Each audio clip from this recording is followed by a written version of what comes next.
Here's how to lock this screen on your iPhone. Now, the first thing we're going to do is head into the settings on your iPhone.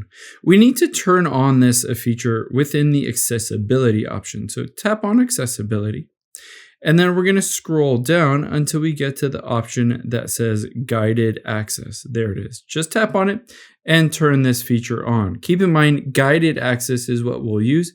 And we sometimes want to set a guided access passcode. If you're setting this up for a kid or someone else, you might want to set a passcode so they can't turn it off without knowing that guided access passcode. It's completely up to you whether you turn it on or off.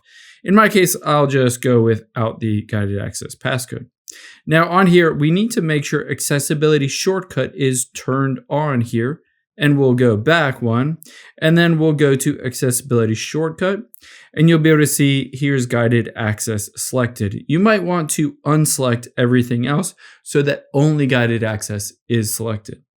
Now let's hop out here and open up YouTube. I'll show you how it works. So if I open up one of my videos here, and I wanted to watch it without being able to lock or touch anything else, I'm going to triple click that side or power button. So 1, 2, 3.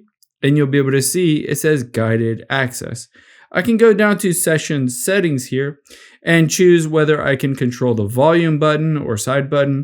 Let's say I'm okay with the volume button, but I don't want anything else to be touchable or changeable within guided access.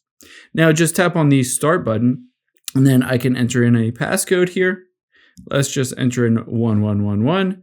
And now you'll be able to see even if I tap and touch on things, it won't do anything. It'll just stay on here. Now to turn this feature off, you just go through the reverse steps. You'll triple click it, 1, 2, 3.